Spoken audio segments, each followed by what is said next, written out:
Millers theorem हम पढ़ेंगे इस लेक्चर में, ECD 2 में। इससे पहले एक रीकैप है, ECD 1 की रीकैप है। ECD 1 मतलब जो लास्ट लेक्चर था उसकी रीकैप।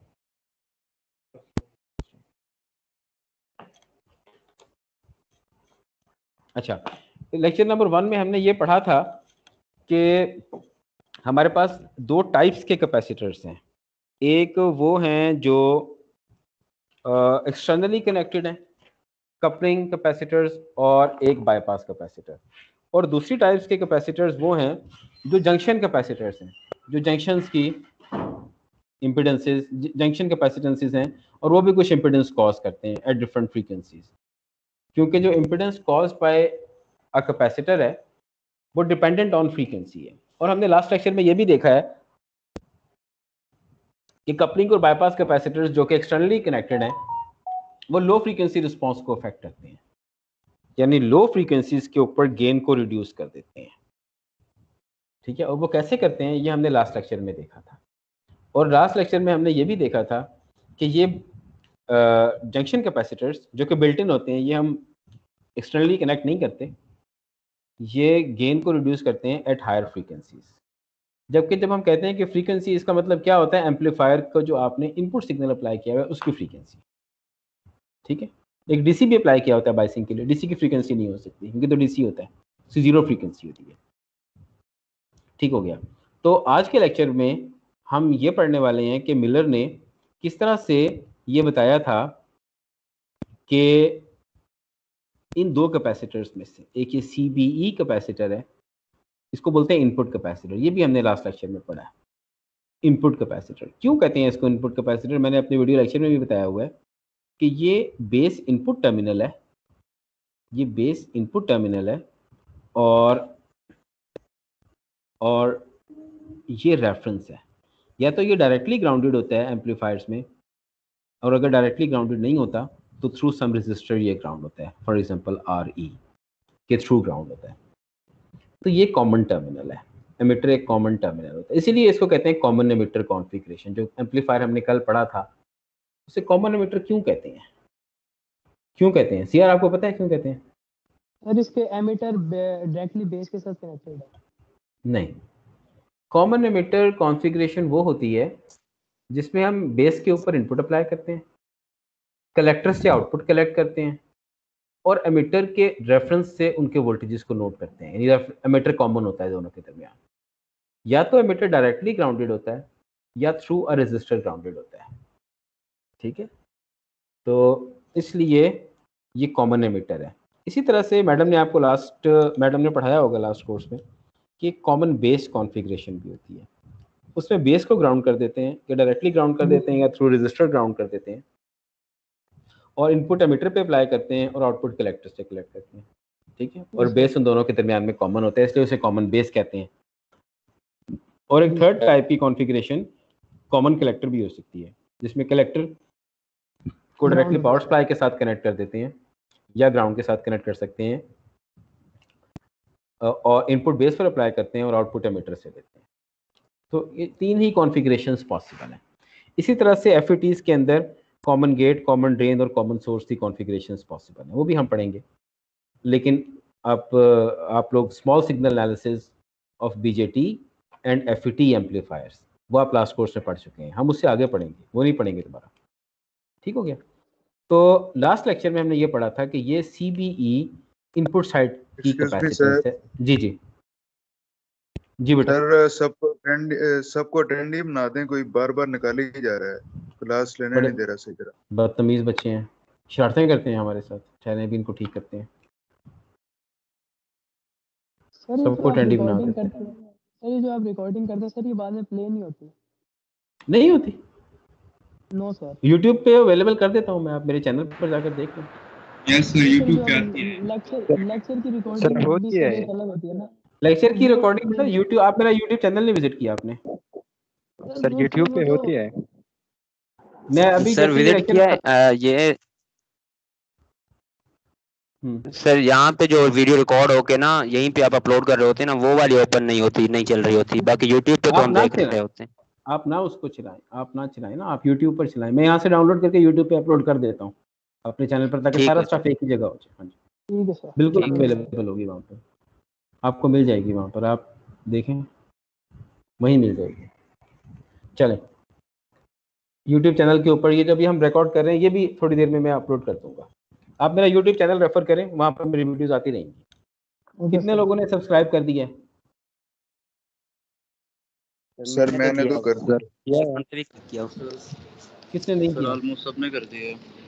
सबने कर दिया, चलो ठीक है। जी सर। ठीक है, अच्छा तो मिलर ने ये बताया था कि, अच्छा मिलर, इससे पहले कि मिलर को पढ़ेंगे देखते हैं ना कि ये तो बेस एमिटर की कैपेसिटेंस, ये तो इनपुट साइड पर है, बेस और एमिटर, एमिटर कॉमन है और ये बेस से एमिटर के दरमियान है, इसलिए ये तो इनपुट साइड की कैपेसिटेंस होगी, ये तो एक साइड हो गई, इनपुट साइड पे होगी। प्रॉब्लम उसका है जो दोनों साइड्स पर है, ये नहीं, ये सीबीसी, बेस कलेक्टर कैपेसिटेंस। इसका प्रॉब्लम ये है कि इसका एक एंड आउटपुट साइड पे है और दूसरा एंड इनपुट साइड पे है। ये हम चाहते हैं कि ये किसी एक साइड पे हो जाए, ठीक, या तो इनपुट साइड पे हो जाए या आउटपुट साइड पे हो जाए, लेकिन ये कैसे होगी? इसकी एक एंड इनपुट साइड पर है, दूसरा एंड आउटपुट साइड पे है, तो कैसे अलग करें? मिलर ने कहा था, मिलर एक साइंटिस्ट है, मिलर ने कहा कि मैं तुम्हें बताता हूँ कैसे होगा।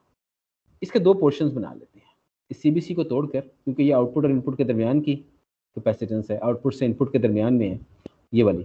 तो मिलर ने कहा कि मैं एक तरीका बताता हूँ, उसको तोड़ लेते हैं, इसको तोड़ के इसका एक पोर्शन इनपुट साइड पे कर लेते हैं, एक आउटपुट साइड पे कर लेते हैं, ठीक है, ऐसे एक इनपुट साइड पे कर लिया, एक आउटपुट साइड पे कर लिया। अब उसने कहा जो इनपुट साइड पे होगा वो AV+1 से मल्टीप्लाई होगा, जबकि AV वोल्टेज गेन है, और जो आउटपुट साइड पे कैपेसिटेंस बनेगी वो CB।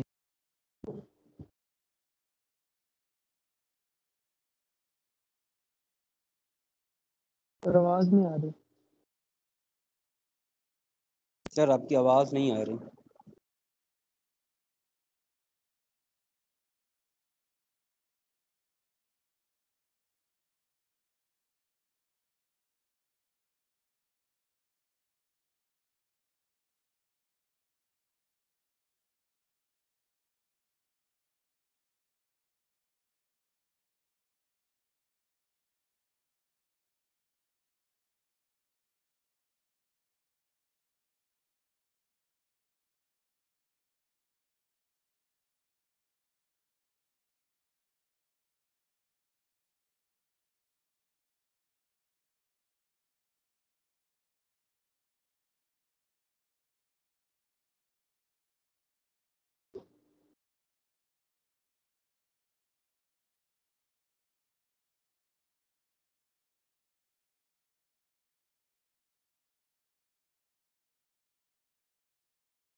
अच्छा जी, ठीक है, तो मिलर ने बताया, आप लोग हैं ना? Yes sir. ठीक हो गया, अच्छा। तो मिलर ने ये बताया कि हम ऐसा करेंगे कि इसको तोड़कर, इस सीबीसी को तोड़कर इसके दो पार्ट्स बना लेंगे, एक इनपुट साइड पर बना लेंगे, एक इनपुट साइड पे होगा और दूसरा आउटपुट साइड पे होगा। अब वो कैसे होगा? स्क्रीन शो नहीं हो रही सर। स्क्रीन शेयर नहीं हो रही? No sir. अच्छा एक मिनट, सर आ रही है। हो गई है, हो रही है। अच्छा, अब वो कैसे होगा? एक इनपुट साइड पे और एक आउटपुट साइड पे कैसे बनेगा? ये मिलर ने कहा जी कैसे करते हैं। उसने कहा जी ये आपको एक एम्पलीफायर गिवन है, ये एम्पलीफायर है और ये एक सीबीसी कैपेसिटर है जो आउटपुट से लेकर इनपुट तक कनेक्टेड है। अब अगर इनपुट का वोल्टेज Vi है इस नोड पर, इनपुट नोड पर वोल्टेज इनपुट Vi है विद रिस्पेक्ट टू ग्राउंड, और आउटपुट का voltage with respect to ground V sub O है, और एक करंट जो कि फ्लो कर रहा है इनपुट साइड पे, उसका नाम है I सब I, यानी इनपुट करंट। ये स्मॉल I जो है, सब I, इसका मतलब है इनपुट करंट। तो उसने कहा कि फिर किरचॉफ्स करंट लॉ क्या कहता है?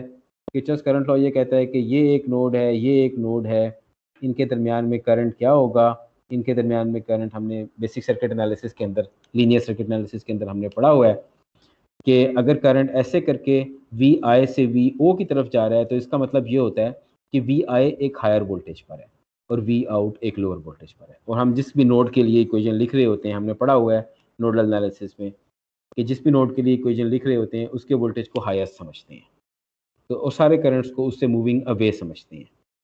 तो हम ये समझते हैं कि ये इससे अवे जा रहा है, और अवे जाने का मतलब ये हुआ कि वी आई वी ओ से लार्जर है। तो करंट की इक्वेशन क्या होगी? ये ठीक लिखी हुई है इक्वेशन।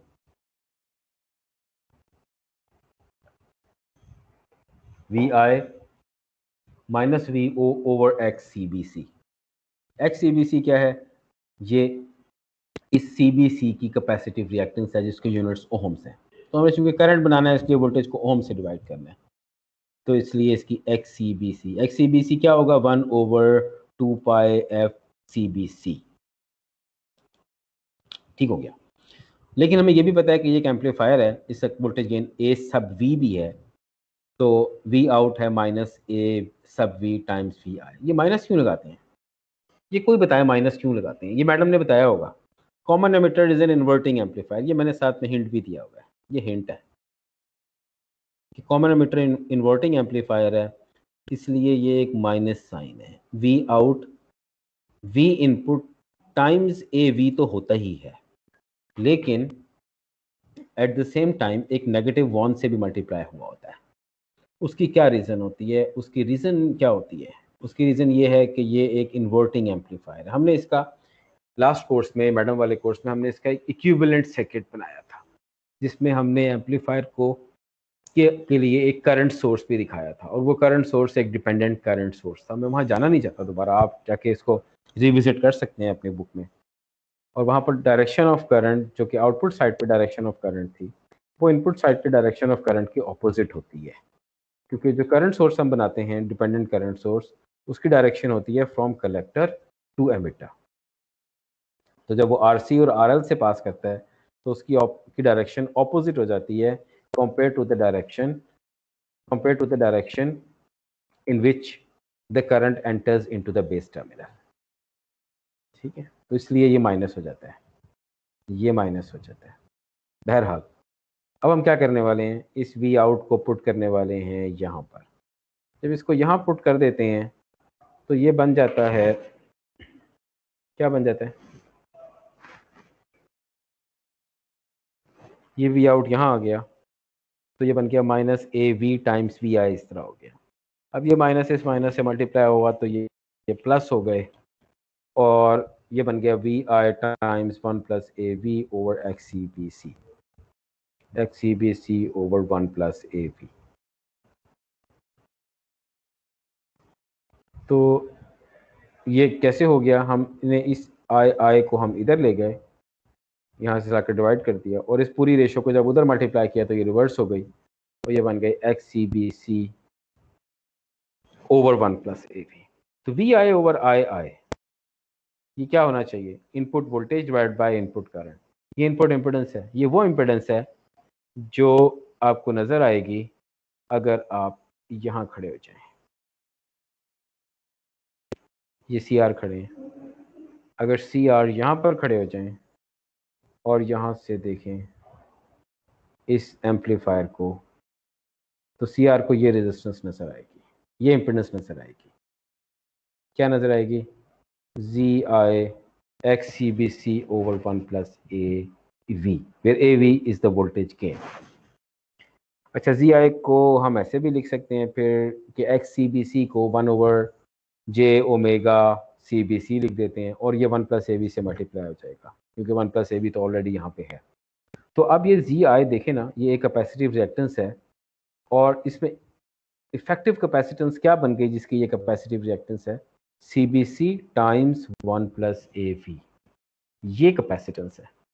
ये जे ओमेगा तो होता ही होता है ना, जो आप कैपेसिटिव रिएक्टेंस कंप्यूट करते हैं, ये जे ओमेगा तो होता ही होता है।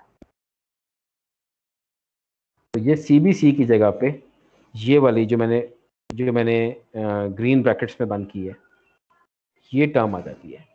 ये टर्म ये इंश्योर करती है कि ये C B C 1 plus A V से मल्टीप्लाई होके इतनी कैपेसिटेंस बन गई, जो कि असल में काफ़ी ज़्यादा हो जाएगी, क्योंकि ए वी तो काफ़ी ज़्यादा होता है। अगर ए वी अगर 50 हुआ तो सी बी सी 50 प्लस 1 यानी 51 टाइम्स सी बी सी हो जाएगा। इनपुट साइड पे जो कैपेसिटेंस होगी वो 51 टाइम्स CBC हो जाएगी। ठीक हो गया। तो ये मिलर की आधी बात प्रूव हो गई, लेकिन मिलर ने आधी बात नहीं की थी, उसने दो बातें की थी। ये हमने उसकी आधी बात प्रूव कर ली कि इनपुट साइड की कैपेसिटेंस AB प्लस फॉर्म से मल्टीप्लाई हो जाएगी। जब इस CBC को ब्रेक करेंगे तो जो पोर्शन इनपुट साइड पे नजर आएगा वो ये होगा। मिलर ने एक बात और भी कही थी कि जो आउटपुट साइड पे नजर आएगा वो ये होगा। इसका प्रूफ रेप्लिका है, इसी प्रूफ का जो हमने किया, कोई नई चीज नहीं है। इसका प्रूफ बिल्कुल रेप्लिका है इसी का जो अभी हम कर चुके हैं। वहीं से स्टार्ट करेंगे। Given this amplifier with voltage gain AV, इस एम्पलीफायर का वोल्टेज गेन है AV। ये वो सेम एम्पलीफायर है जो हमने ऊपर यूज किया है, बिल्कुल सेम एम्पलीफायर, सेम गेन है, वही सेम CBC है, वही इनपुट है, अभी वही आउटपुट है। लेकिन इस दफा हम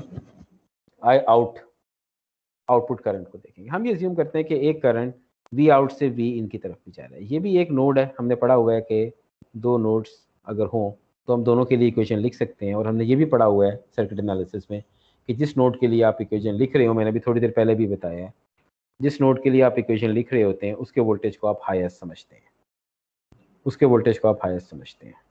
तो आप इसके वोल्टेज को हाईएस्ट समझेंगे और एज्यूम करेंगे कि करंट यहाँ से अवे मूव कर रहा है। तो I नॉट क्या होगा? V out minus VI divided by the impedance of this path और the capacitive reactance of this path. V out minus VI divided by XCBC। ठीक हो गया। तो ये ऑलमोस्ट हम वहीं पहुंच गए जहाँ पे हम जब हम ZI कंप्यूट कर रहे थे तो भी हमारा स्टार्टिंग पॉइंट ऑलमोस्ट ऐसा ही था, क्वाइट सिमिलर। और हमें ये पता है कि V out है माइनस AV टाइम्स VI, या VI को ऐसे भी लिख सकते हैं minus V out over AV। तो अब क्या करें, वहाँ हमने V out पुट किया था, यहाँ हम VI पुट कर देंगे। बस फर्क सिर्फ इतना सा है, बाकी सब कुछ तो वैसे ही है। CR साहब ठीक है ना, समझ आ रही है? GR भी है आपने कोई, या CR ही हो बस? कोई GR भी बनाई है? कितनी फीमेल्स हैं हमारी क्लास में?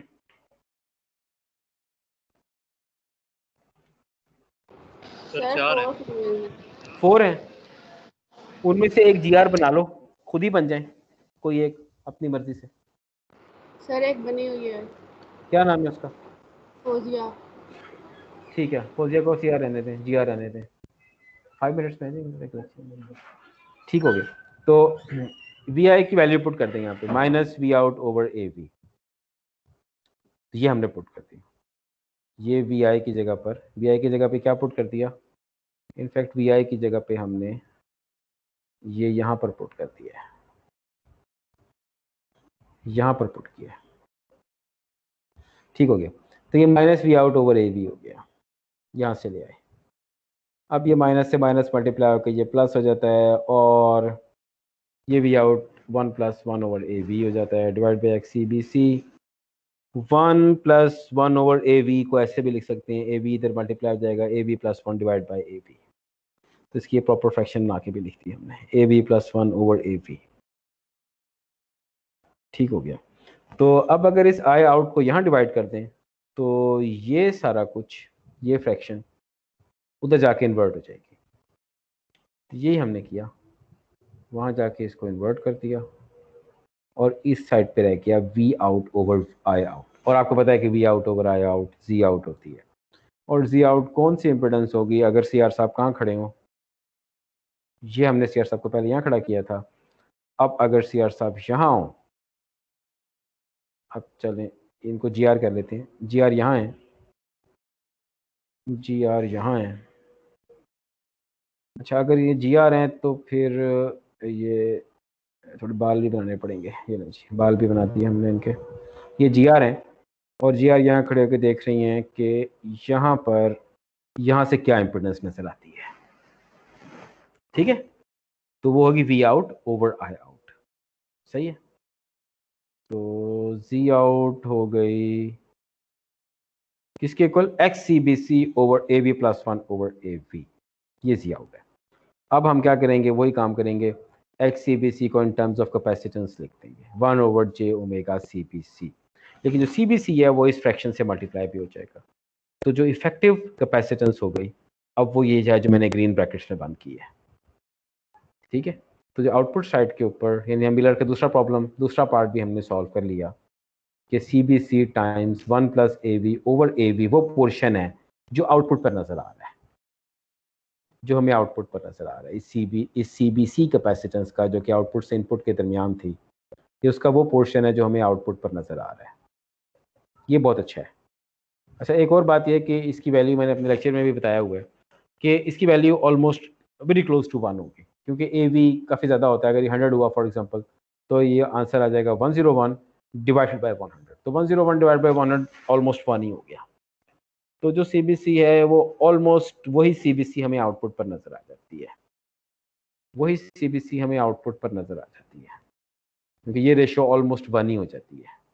क्योंकि अगर AV काफ़ी लार्ज हो तो इस ये +1 इनसिग्निफिकेंट हो जाता है।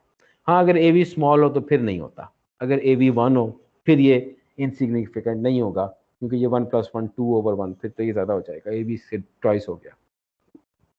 लेकिन अगर AV काफ़ी लार्ज है तो फिर ये रेशो ऑलमोस्ट 1 ही प्रोड्यूस करेगी। तो CBC टाइम्स AV + 1 वो पोर्शन है जो इस आउटपुट से इनपुट के दरमियान में कनेक्टेड कैपेसिटेंस का पोर्शन हमें इनपुट पर नज़र आता है, और CBC times AV + 1 over AV वो पोर्शन है जो हमें आउटपुट पर नज़र आता है। ये है आज का लेक्चर, और नेक्स्ट लेक्चर में हम पढ़ेंगे कि कैसे हम डेसीबेल में रिप्रेजेंट कर सकते हैं इनपुट गेन्स को, जो हम voltage gain, current gain, power gain, यानी output voltage divide by input voltage, voltage gain होता है। Output current divide by input current, current gain है। Output power divide by input power, power gain है। तो ये इन गेन्स को हम decibels में रिप्रेजेंट करते हैं और हमें उसका क्या फ़ायदा होता है। सर ये मैंने पूछना था कि जो Z आउटपुट की जो हमने फॉर्मूला है सर, इसमें I ओमेगा फॉर्मूले का है? आई ओमेगा कहाँ से है? आई ओमेगा तो है ही नहीं, J ओमेगा है मेरा ख्याल है। J ओमेगा ये वाला ना, ये कह रहे हैं ये वाला। हाँ, ये J ओमेगा पता है कहाँ से आता है? ये है XC जो होता है ना, XC कैपेसिटिव रिएक्टेंस, ये होता है 1 ओवर,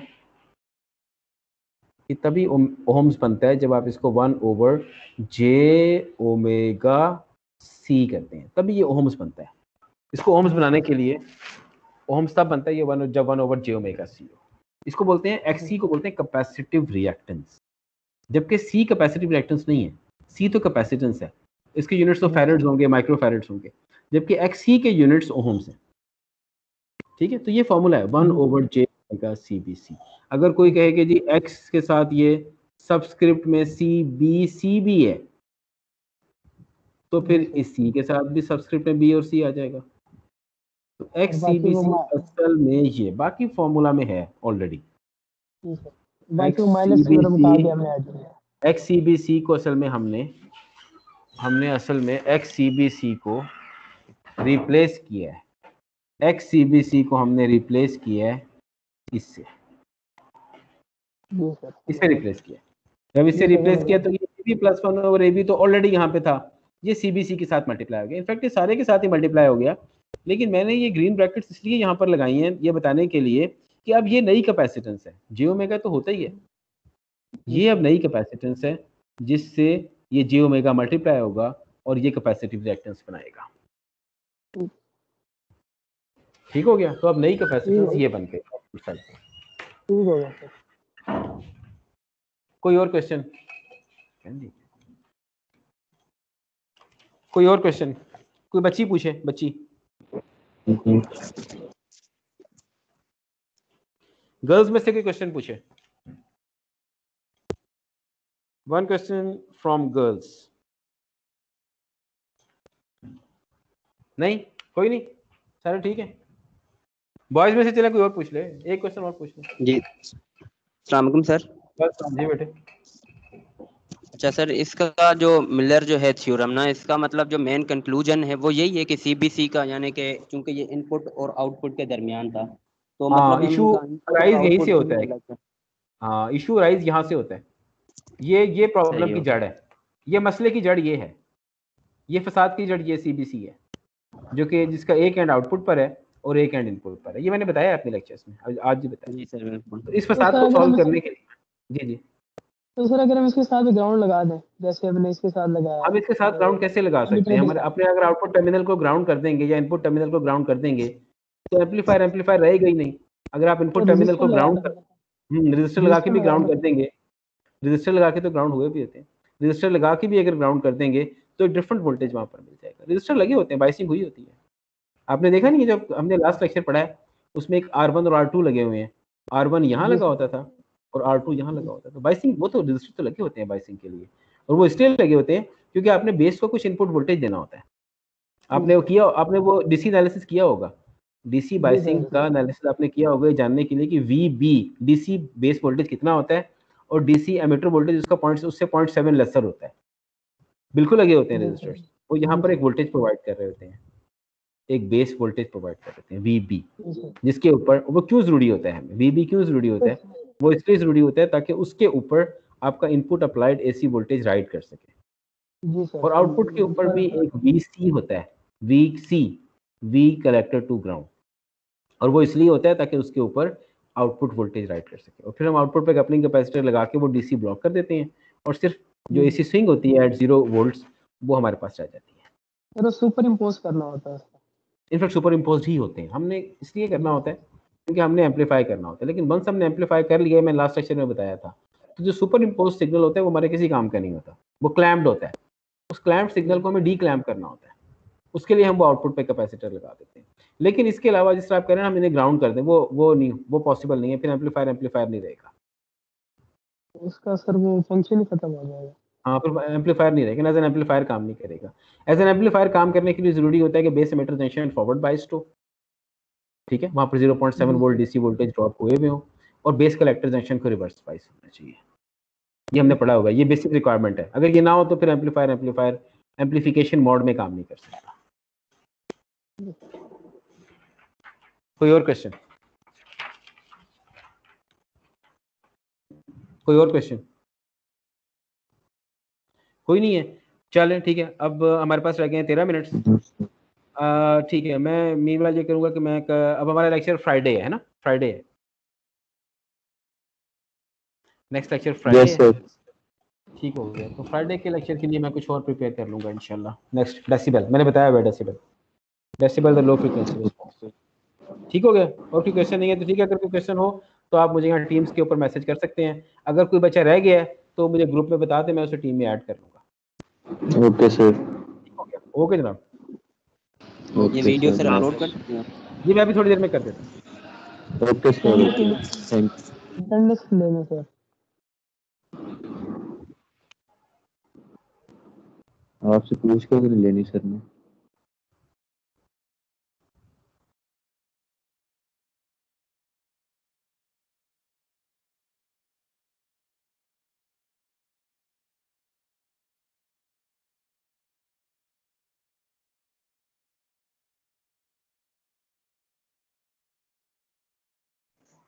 मतीन क्या कह रहे थे आप? कुछ नहीं यार, वो भाई कह रहे थे कि अटेंडेंस ले लो। मैंने कहा सर ने आपसे पूछ के तुम लेनी, और तो कोई बात।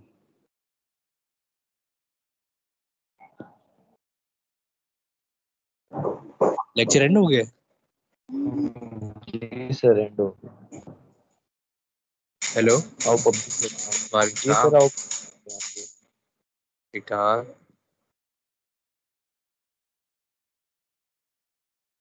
अच्छा अच्छा अच्छा। ओ यार, मैं भूल गया यार, बात जो थी ना, याद आएगी तो मैसेज कर दूंगा।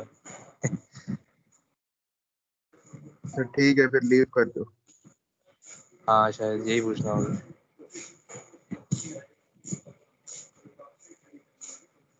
अच्छा सर, क्या कहते